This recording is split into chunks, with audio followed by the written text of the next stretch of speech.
엘리야가 로뎀나무 아래에서 죽고 싶어 했다고 그랬지 않습니까? 근데 하나님께서 직접 일하기도 하셨지만 이 천사를 통해서 그를 회복시키셨던 것을 알 수 있습니다. 특별히 그 구절 하나가 떠오르는데 천사가 그를 어루만지셨다. 어루만졌다는 표현이 나오지 않습니까? 어루만진다는 것은 어떤 의미일까? 한번 생각해 볼 필요가 있습니다. 엘리야가 너무 힘들었죠. 아합과 이세벨의 그 철권 통치 앞에서 우상을 숭배하고 여호와 하나님을 대적했던 그 문화 속에서 그 믿음을 지키고 다른 사람을 믿음으로 이끈다는 거 정말 힘든 일이었습니다. 더더구나 갈멜산의 그 싸움은 모든 진액을 다 빼는 탈진하게 만드는 그런 큰 싸움이었습니다. 이런 상황 속에서 그에게는 무엇이 필요했냐 하면 위로가 필요했습니다. 천사가 그를 어루만졌다. 이건 하나님의 위로입니다. 너무 힘드니까 수고했지. 그러면서 엘리야는 하나님이 나와 함께 하시는가 하는 회의적인 마음도 없지 않아 있었습니다. 그런 가운데에서도 하나님은 천사를 통해서 나는 항상 너와 함께하고 있다. 힘내라. 그러면서 어루만지셨지 않았을까? 그렇게 추측을 해볼 수가 있습니다. 예수님께서도 우리에게 말씀하셨어요. 수고하고 무거운 짐진 자들아, 다 내게로 오라. 내가 너희를 쉬게 하리라.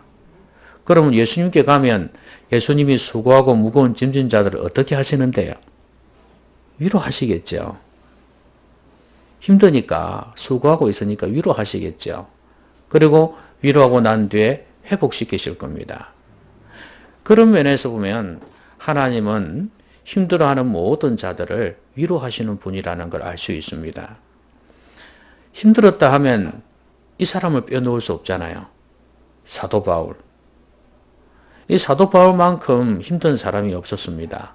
그는 예수 믿는 사람을 핍박하다가 자신이 도리어 예수님을 믿게 되고 그 가운데에서 이방인을 위한 택한 그릇으로 쓰임받기 시작합니다. 그 가운데에서 얼마나 고생 많이 하는지 모릅니다. 오늘 본문에 보니까 사형 선고를 받은 줄 알았다 그랬지 않습니까? 이 정도면 얼마나 고생이 많았는지 미루고 짐작할 수 있습니다. 맹수에게 죽을 뻔했고 깊은 강물에 휩싸여서 죽을 뻔했고 또 배가 고파서 추위 때문에 또 원수들 때문에 그는 몇 번이고 죽음의 고비를 넘겼습니다. 그러니까 사형 선고를 받는 줄 알았다. 이렇게 표현하지 않습니까? 그런데 이런 바울이 하나님에 대해서 어떻게 표현을 하고 있냐 하면 위로의 하나님이다. 이렇게 표현을 하고 있습니다. 보통 이 정도 되면 하나님 뭐 하시냐고 할 만도 하지 않습니까? 그렇죠? 내가 어렵고 힘들다 보면 뭐 상처도 받고 힘들다 보면 하나님 뭐 하셨냐고 그렇게 생각할 수 있지 않습니까? 그런데 오늘 본문에서는 위로의 하나님이다. 이렇게 표현해요. 그 말은 자신이 위로를 받았다는 거예요. 그런데 하나님께서 왜 자신을 위로했냐? 이 4절에 보면 우리의 모든 환난 중에서 우리를 위로하사 우리로 하여금 하나님께 받는 위로로서 모든 환난 중에 있는 자들을 능히 위로하게 하시는 이시로다 그랬습니다.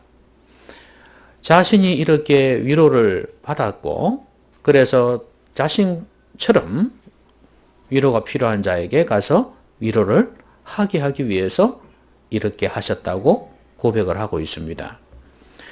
여러분 하나님은 위로하시는 하나님이십니다. 그럼 하나님께서는 어떻게 위로하실까요? 여러분들도 삶 가운데서 분명히 어려움들이 있을 것인데 어떻게 위로하실까요? 여러분은 하나님 위로가 다 필요하죠? 하나님의 함께하심, 어루만지심, 또 하나님께서 회복시키시는 거, 다시 살리시는 그런 은혜가 필요하단 말이죠. 이것 없이는 외면적으로든 내면적으로든 이것 없이는 못 삽니다. 그러면 하나님께서 어떻게 위로하시냐? 말씀으로 위로하세요. 시편 119편은요. 우리가 잘 알고 있는 말씀에 대한 그 구절 하나하나가 이름은 다르지만 계명, 말씀, 율법, 여호와의 도 이렇게 표현은 다르지만 전부 다 말씀에 대한 기록입니다. 근데 시편 119편에 보면요. 50절에 이런 말씀이 있습니다.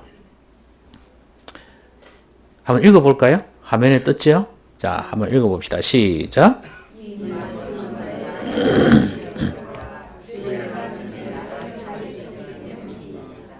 예. 주의 말씀이 고난 중에, 고난 중에 있을 때 주의 말씀이 자기에게 진정한 위로가 되었다는 그런 말씀입니다. 이 시편 119편의 이 시편 기자는요, 뭐 이렇게 저자미상으로 나와 있지만 아마도 다윗이 아니었을까 그렇게 추측을 해봐요. 왜냐하면 이 내용을 보면 너무 고통스럽고 힘드니까. 그래서 아마 구약에서 이런 시편을 쓸 수 있는 사람, 그리고 이만한 고난을 당한 사람은 아마도 다윗이었을 거다 그렇게 추측을 하는데, 어쨌거나 이 사람은 이 시편 119편에서 말씀을 노래하면서 내가 고난 중에 있을 때 그 말씀이 자신에게 큰 위로가 되었다고 그렇게 고백을 합니다. 고난 중이겠습니까? 고난 그 이상의 환난을 당하기도 했습니다. 엄청난 환난을 당했습니다. 그래서 이 환난을 당하면서도 하나님의 말씀을 사모했거든요. 또 다른 시편에도 보면 이런 내용이 나와요. 내가 고난 중에서 환난 중에서 하나님의 말씀에 헐떡였다. 말씀을 사모했다는 말씀이 있어요. 왜냐하면 말씀이 나의 진정한 위로가 되기 때문에. 그래서 말씀을 붙들었다고 고백을 하고 있습니다. 여러분, 말씀 안에는 무수한 내용들이 있지 않습니까? 우리로 하여금 힘이 되게 하는 말씀들이 참 많이 있어요. 아까 엘리야의 이야기, 예수님께서 수고하고 무거운 짐진 자들을 다 내게로 오라는 말씀, 그 외에도 다른 말씀들은 정말 우리의 아픔을 또 우리의 고통을 위로하기에 충분한 말씀들입니다. 그러니까 여러분 힘들고 어려울 때 다른 데서 찾지 마시고 하나님 말씀 앞에 나아가시기 바랍니다. 말씀 앞에 나가면 말씀이 우리를 위로합니다. 물론 거기에는 사모하는 마음으로 기도하는 마음으로 나가니까 성령께서 역사하시겠죠. 성령께서 말씀을 볼 때 말씀을 들을 때 감동시켜 주시는 거죠. 그러면 그 말씀이 확 내게 부딪혀 올 때가 있겠죠. 그렇죠? 그러면 그때는 막 눈물이 퉁 쏟아져 나오기도 하고 마음에 큰 짐이 나가는 것 같기도 하고 그렇게 은혜가 우리에게 넘친다 그 말입니다. 이거는 사람이 할 수 없는 거예요. 하나님만이 하실 수 있는 거예요. 그러니까 여러분 사람에게서 위로받으려고 하지 말고 누구한테요? 하나님께 나아가서 위로를 받으시기를 바랍니다. 그게 참된 위로입니다. 사람은 어느 정도는 위로해 줄 수 있을지는 몰라도요. 그건 한계가 있어요. 오히려 위로한답시고 더 가슴을 후벼 펴는 사람도 있지 않습니까? 34살에 딸을 잃은 어머니가 있습니다. 이 로렌이라는 여자인데 이 사람이 쓴 시가 참 유명해요. 내용은 간단합니다. 사람들이 와서 아이고 안 됐다 힘내라 하나님의 다 뜻이 아니겠냐 뭐 이런 식으로 막 위로를 하지요. 위로를 하는데 위로가 됩니까? 더 마음속에서 천불이 나는데 그러면서 이 사람이 쓴 시 내용 중에 이런 게 있어요. 그럼 하나님께서 34살의 나이로 데리고 가셨으면 당신의 딸들은 몇 살까지 살아야 되는데요. 이렇게 질문하는 그런 시예요. 내용이. 당신은 딸을 잃어봤어요? 이렇게 질문하면서 그 딸 잃은 사람의 마음을 당신은 어느 정도 알고 있나요? 뭐 이런 식으로 딱 반문하듯이 질문하면서 시를 써내려갑니다. 그러니까 한마디로 이야기하면 당신들은 나를 위로할 수 없다는 거예요. 당신들은 겪어보지 않았다면 내 마음 모른다 이거예요. 예, 진정한 위로가 될 수가 없다는 거예요. 그러니까 참된 위로는 하나님에게서만 옵니다. 그러니까 여러분들이 힘들고 어려울 때 하나님 앞에 달려나가는데 말씀 앞에 가세요. 말씀은 여러분들에게 기가 막히게 여러분의 구석구석 꼭 필요한 부분에 말씀해 주실 겁니다. 여러분이 어떤 어려움을 당했다 할지라도 어떤 영역에서 고통을 당하고 있다 할지라도 거기에 필요한 말씀으로 채우실 것입니다. 내가 사모하는 마음으로 간절한 마음으로 나아갈 때 하나님께서 말씀해 주시는 거지 그렇지 아니하면 꼭 내게 필요한 말씀인데도 들리지가 않을 수 있다는 걸 아셔야 됩니다. 자, 이렇게 하나님께서 고통 중에 있는 고난 중에 있는 바울을 위로하십니다. 그런데 5절에 보면 이런 말씀이 있습니다. 그리스도의 고난이 우리에게 넘친 것 같이 우리가 받는 위로도 그리스도로 말미암아 넘치는도다 그랬습니다. 이제는 이것을 이 고난을 예수님과 연관시키고 있다는 걸 알 수 있습니다. 그러면 예수님께서 십자가에서 고난받으시고 십자가에서 죽으신 것 이게 전반적으로 보면 고난이라고 말할 수 있는데 이 고난을 통해서 우리를 위로하신다는 겁니다. 바울도 예수님처럼 이렇게 고난을 받고 있지 않습니까? 근데 예수님께서 그걸 누구보다도 잘 알고 계시는 것이죠.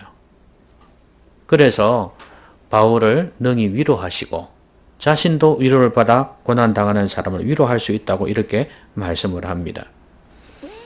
그러면 예수님은 고난당하시고 난 뒤에 죽으시고 부활하셨죠. 그러면 바울 자신도 그런 어떤 확신이 있습니다. 소망이 있습니다. 7절에도 보면 너희를 위한 우리의 소망이 견고함은 그러면서 너희가 고난에 참여하는 자가 된 것 같이 위로해도 그러할 줄을 알미라. 하나님께서 너희들의 그 고난을 위로로 갚으실 것이라는 그런 소망이 있습니다. 그리고 자신들도 그런 소망이 있습니다. 이제 이 땅에서의 목숨이 다하고 나면 하나님께서 하늘나라에서 위로해 주실 것이라는 그런 확신이죠. 그런 소망을 가지고 있는 겁니다. 우리가 살아가다 보면 이것 말고도 우리가 힘들 때가 있습니다. 꼭 복음 위에서 고난 당하지 않았을 때도 힘들 때가 있어요. 꼭 어떤 전도를 하다가 고난 당한다? 뭐 교회 생활 하다가 기도하고 뭐 신앙생활 하면서 어려움 당한다? 이것뿐만이 아니라 우리가 일상생활을 할 때도 내가 예수 그리스도 안에 있고 믿음의 삶을 살아가는 가운데에서 일상생활 속에서 당하는 고난도 하나님께서는 귀히 보신다는 겁니다. 어려움이 있을 거 아니에요. 하나님 앞에서 일을 하고 수고를 하는데 내 부족함이 너무 많아요. 그래서 깨어진 바가지처럼 물이 줄줄 셀 수밖에 없는 남은 한꺼번에 2개, 3개를 해내는데 나는 하나밖에 못 해내는 그런 부족함을 느낄 때도 있어요. 힘들고 어려울 때가 있단 말이죠. 그때도 하나님께서는 우리를 위로하십니다. 내가 너의 부족함을 안다는 거죠. 내가 그런 환경에서 태어나서 그렇게 자랄 수밖에 없었던 환경, 내가 알고 있다는 거죠. 여러분, 인도에는 인도 영화 같은 걸 보면 빈민촌이 많이 나오잖아요. 그러면 인도 같은 데는 물동이를 갖다 양쪽에 메고 다니는 경우가 많이 있죠. 그런데 물동이에 관련된 이야기가 있어요. 어느 물장수가 물동이를 양쪽에 딱 끼워가지고 이제 메고 갑니다. 근데 한쪽은 물동이가 온전해요. 그러니까 물을 가득 부으면 꽉 찬단 말이죠. 근데 한쪽은 이쪽에 금이 가 있어요. 그래서 물이 새요. 그래서 이 물장수가 물을 목적지까지 메고 가면은 이게 한쪽은 가득 차 있는데 한쪽은 완전히 물이 반밖에 안 남아. 그래서 깨어진 물동이가 늘 주인한테 미안한 거예요. 아, 주인님, 내가 이렇게 깨어져 가지고 늘 반밖에 못 가지고 가니까 당신한테 너무 미안하다. 그렇게 이야기를 하는 거예요.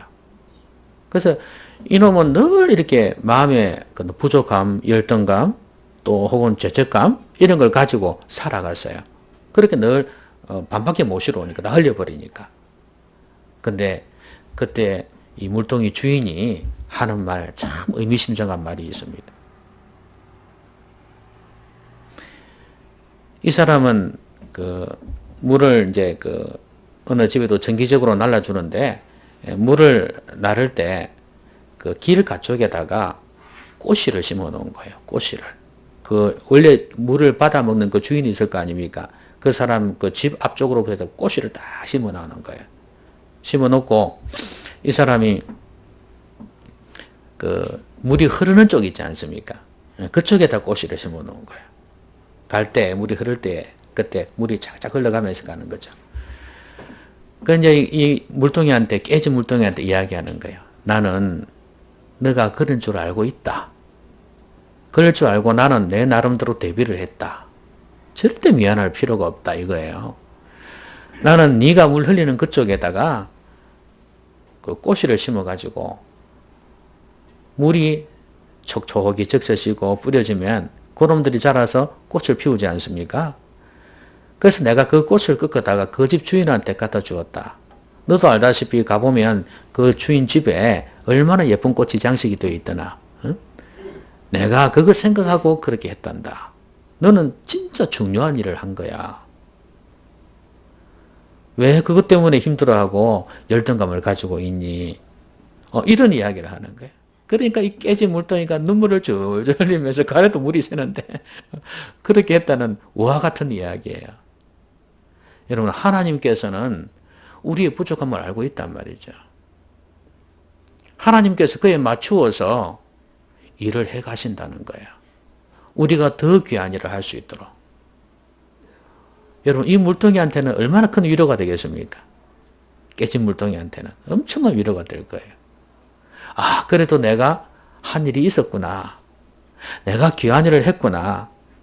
내가 이렇게 새는 바가지처럼 정말 쓸모없는 버려져야 될 존재인데 이렇게 쓰임받고 있구나 하는 생각을 하니까 얼마나 위로가 됐겠어요. 여러분들도 아마 그런 생각할 겁니다. 아휴, 내가 나이가 들어서 뭘 할 수 있어야 말이지. 응? 내가 바쁘고 힘들어서 뭘 진짜 교회나 하나님 나라를 위해서 뭔가 해야 되는데 뭘 제대로 하고 있어야 말이지. 아이고 내가 초신자라서 신앙이 별로 없어서 목사님한테 힘이 돼야 되는데 그러지를 못한다. 뭐 그런 여러분 나름대로 고민들이 있죠. 그런데 그렇게 하지 말라는 거예요. 여러분 어린 아이는요. 똥 싸고 젖 먹고 하는 것밖에 하는 게 없습니다. 그죠? 자는 거. 근데 그걸 미안해하는 아이가 어디 있어요? 그 아이가 할 수 있는 거 딱 하나만 있으면 돼요. 옹알이 하는 거. 그것만 해주면은 그냥 할머니고 어머니고 아버지고 뿅 하고 넘어갑니다. 그것만 해도 큰일 하는 거예요. 그렇죠? 진짜 큰일 하는 거예요. 세상에 1,000,000원을 줘도 못 가질 수 없는 그런 기쁨을 준단 말이죠. 할아버지 할머니도 마찬가지예요. 집에서 하는 일 없어 보여도 인생의 오랜 경험을 통해서 깊은 기도를 통해서 가족들을 위해 기도해주고 지혜를 주고 영적으로 이끌어가는 그 일만 해도 존재 그 자체만으로도 집에서 중요한 가치가 있는 존재란 말이에요. 하물며 우리의 삶 속에서 여러 가지 부족한 게 많아도 하나님께서는 우리를 아름답게 쓰시는 겁니다. 여러분 못 배웠다 해서 뭐 공부를 못한다 해서 좀 못생겼다 해서 주눅들 필요가 전혀 없습니다. 하나님은 그걸 다 알고 계시고 또 그렇게 우리를 지으셨어요. 그래서 우리를 그 나름대로 쓰고자 하시는 겁니다. 하나님의 위로는 이렇게 다가옵니다. 내가 다 한다. 너의 형편을 내가 다 한다.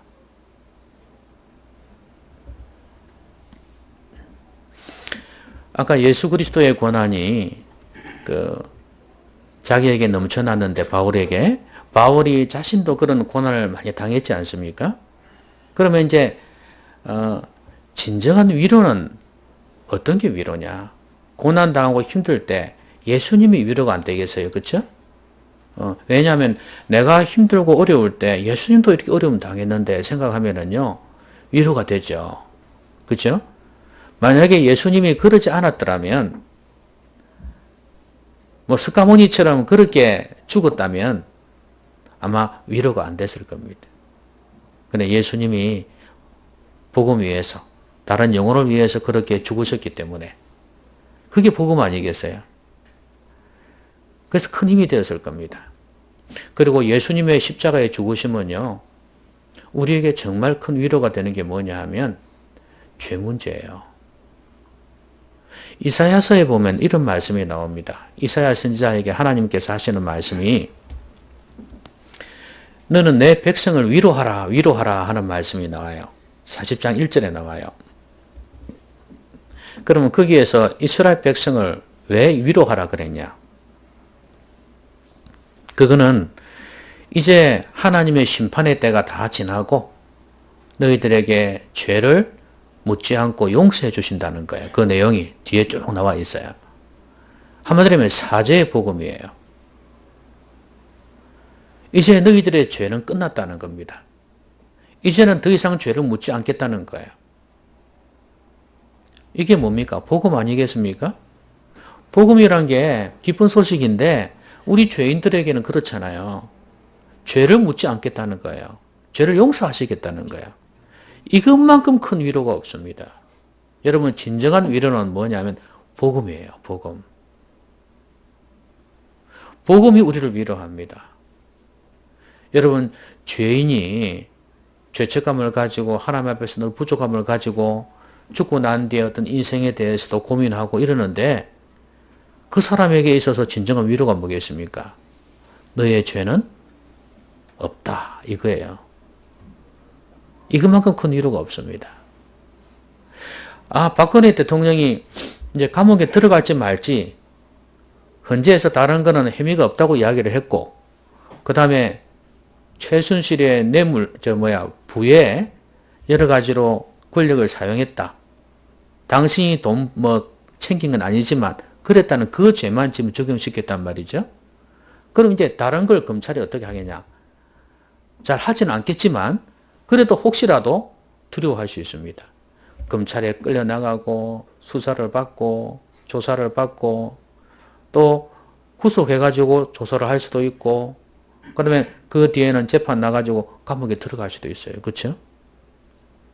그런데 그런 고민들을 할 겁니다. 가족들이고 뭐 다 고민할 거 아니에요. 그런데 검사에서 올렸는데 재판석에서 재판장이 대통령 직무를 성실히 감당하지 못하고 최순실의 어떤 그걸 위해서 권력을 사용한 점이 인정이 되어서 대통령 탄핵이 됐기 때문에 더 이상의 죄는 묻지 않는다. 숙방이다. 예를 들어서 이래버리면 기분이 어떨까요? 그래도 한결 좀 수월하겠죠. 그죠? 내가 볼 때는 그 사람이 돈이 없는 사람은 아닌 것 같고 어쨌거나 수월할 겁니다. 그나마. 마음이 한결 가벼워지겠죠. 하루를 살아도 변기도 화장실도 바꿔야 되는 여자가 어떻게 감옥에서 그렇게 고생을 하겠어요? 그러니까 너무 기쁜 소식이겠죠. 여러분 사람에게 각자가 하나님 앞에서 느끼는 죄가 있습니다. 죄책감이 있어요. 그 부분들을 시원하게 내려놓을 수 있다는 것은 정말 복 중의 복입니다. 이게 위로예요. 우리가 하나님 앞에 섰을 때 우리의 죄가 엄청나게 많음에도 불구하고 용서해 주시고 묻지 않으시고 천국에 들이신다. 얼마나 위로가 되는지 모릅니다. 제가 저번에 그 이야기 한 적이 있죠. 모든 사람이 이제 심판대 앞에 다 서는데 어떤 사람은 교회에서 장로도 하고 집사도 하고 이런 사람들 막 지나갔었어요. 그래서 당신은 믿음으로 살았냐, 양심적으로 살았냐, 진리 가운데 살았냐 그렇게 질문하니까 대답을 못해요. 그거는 못하고 나는 교회를 위해서 뭘 했습니다. 뭐 이야기를 하는데 건축을 위해서 돈도 많이 내고 뭐도 많이 하고 봉사도 많이 하고 이러는데 이 질문에 대해서 자꾸 비켜가는 거예요.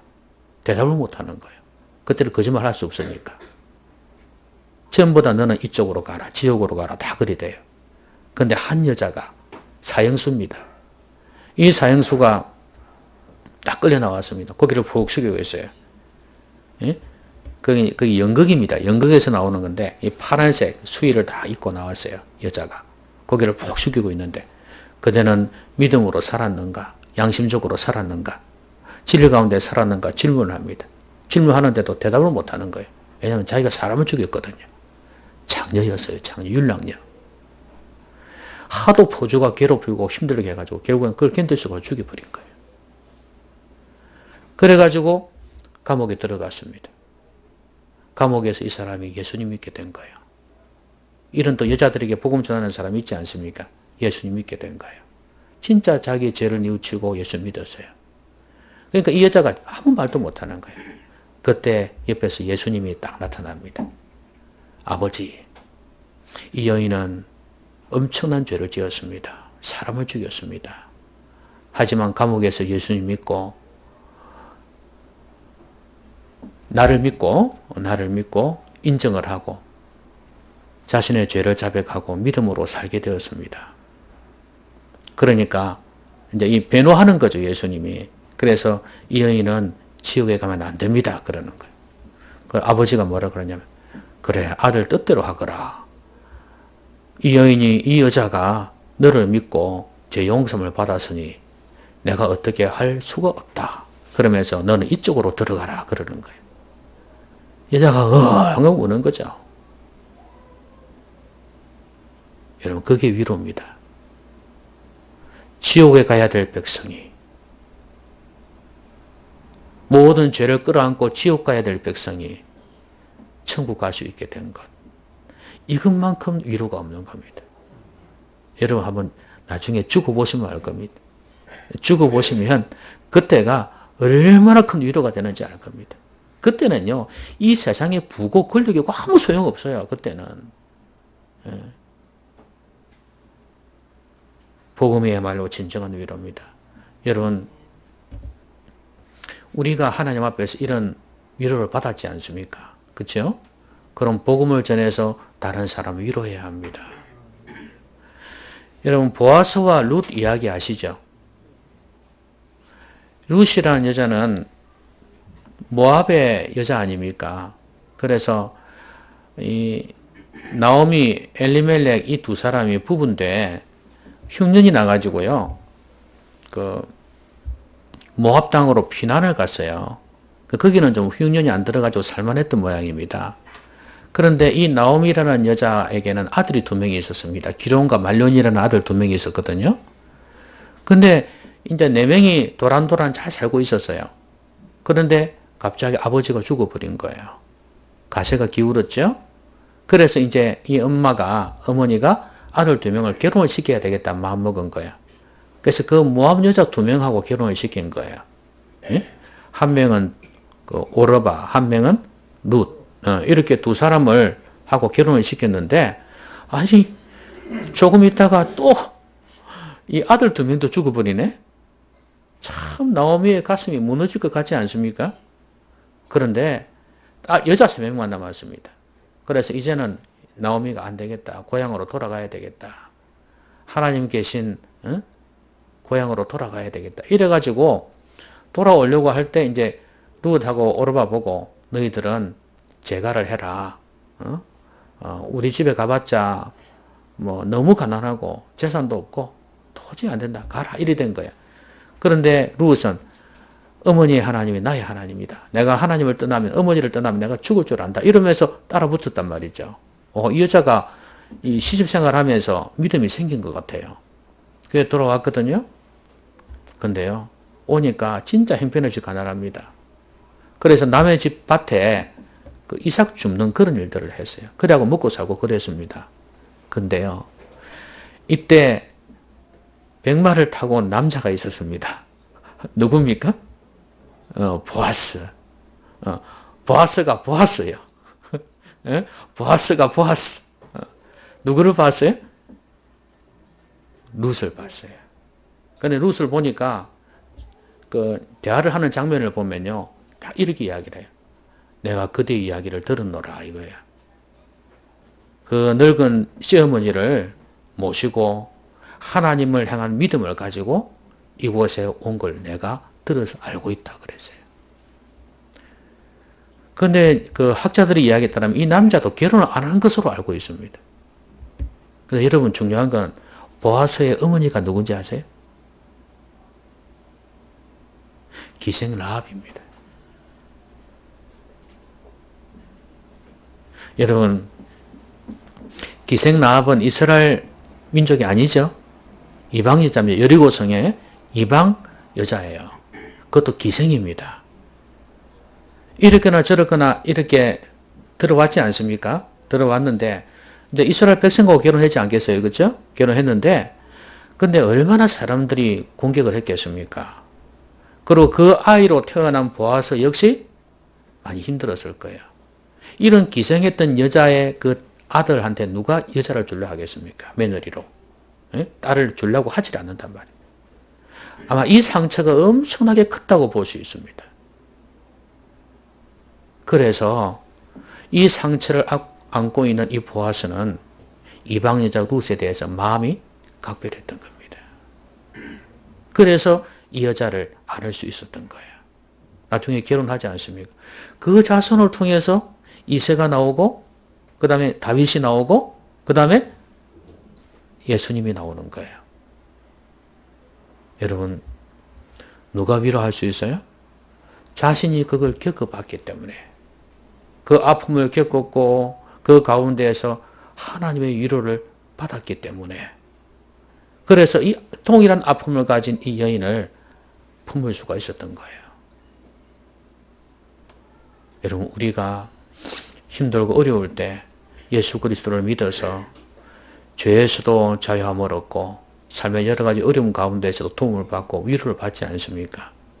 그렇다면 이제 우리는 다른 사람을 위로할 수 있어야 됩니다. 생활의 어려움 가운데 있는 사람들을 위로하는 것뿐만 아니라 무엇보다도 예수님을 몰라서 예수님을 믿지 아니해서 죄악 가운데에서 위로가 필요한 사람들이 있어요. 그들에게 복음을 전해줘야 됩니다. 성경에는 이런 말씀을 하고 있습니다. 이 온 세상에 피조물들이 단식하고 있다고 그랬어요. 안 믿는 사람도 말할 것도 없습니다. 단식하고 있어요. 안 믿는 사람들은 하나님을 몰라서 그렇죠. 정말 인생에 대해서 의미도 찾지 못하고 죽을 지경입니다. 그들에게 복음을 전해야 돼요. 위로해야 됩니다. 사도 바울은 이 일을 위해서 자신의 전부를 던진 거 아닙니까? 그래서 고난받은 거예요. 하나님께서는요, 우리의 슬픔이 변하여 춤이 되게 하시는 분입니다. 그렇죠? 옛날에 페르시아의 어떤 왕이 신하들에게 이런 명령을 내렸습니다. 여봐라. 그러면서 다 신하들이 모였습니다. 내가 너희들에게 과제를 하나 주겠다 이거야. 그게 뭐냐 하면 슬픔을 기쁨이 되게 하고 기쁨을 슬픔이 되게 하는 물건을 가져와 이리 된 거야. 여러분들은 어떤 물건 갖다 줄 수 있겠습니까? 슬픔이 기쁨이 되게 하고 기쁨이 슬픔이 되게 하는 물건. 세상에 이런 물건이 어디 있겠습니까? 근데 신하들이 참 지혜로웠어요. 이들이 반지를 하나 딱 건넸거든요. 저 왕한테 반지를 주었어요. 그 반지에 글자가 하나 딱 씌어 있었던 거예요. 이걸 선물로 준 겁니다. 이게 뭐냐? 여러분 한번 생각해 보십시오. 이게 과연 답이 될 수 있는지 아닌지 한번 생각해 보세요. 거기에 어떤 글귀가 쓰여 있냐면 여러분 많이 들어본 말일 거예요. 이 또한 지나가리라.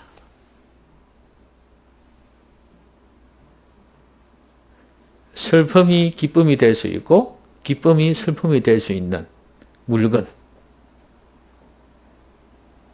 그렇지 않나요? 저는 이게 정말 지혜로운 답이라고 보거든요.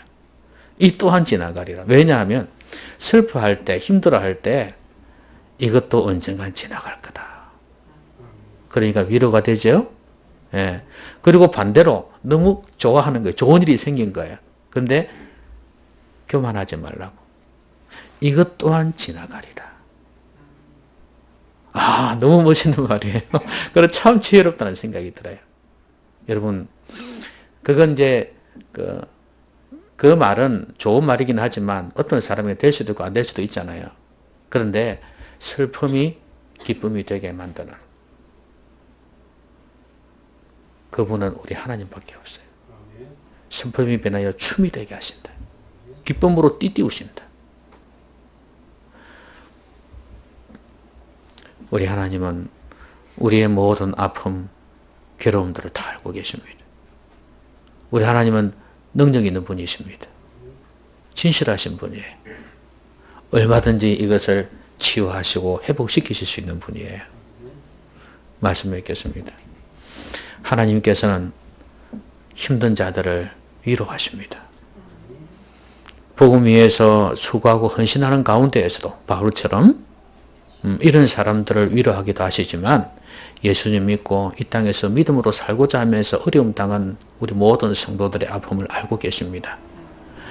너무나 부족하고 어려운 환경 속에서 바라바라 힘들게 싸워가지만 나의 능력의 한계 때문에 힘들어하는 사람들, 갑질하는 사람들 틈에 치여서 힘들어하는 사람들, 여러 가지 질병 가운데 고통스러워하는 사람들을 위로하시는 하나님이십니다.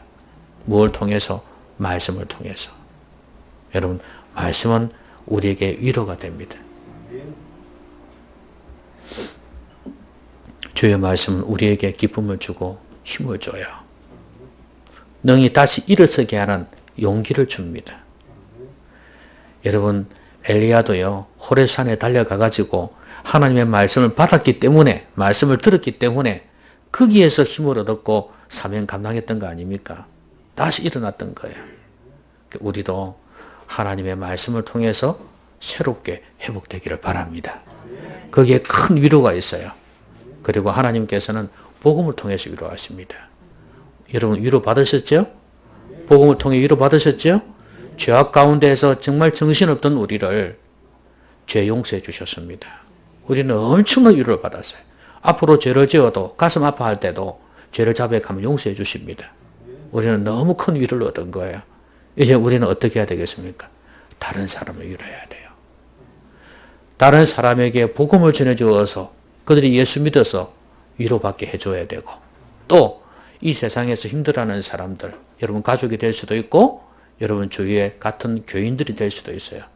이들에게 하나님의 말씀을 나누고 은혜를 나누면서 그들이 위로를 받을 수 있도록 해줘야 됩니다. 이렇게 위로하고 위로받고 이런 삶을 산다면 하나님 안에서 더 돈독한 신앙으로 서갈 수 있을 거고 아름다운 가정, 아름다운 교회를 공동체를 세울 수 있을 것입니다. 위로의 사람들 되시기를 주의 이름으로 기원합니다. 같이 한번 기도하겠습니다. 오늘 말씀 생각하면서 내 소리로, 내 목소리로 기도했으면 좋겠습니다. 자, 우리 같이 한번 기도하겠습니다.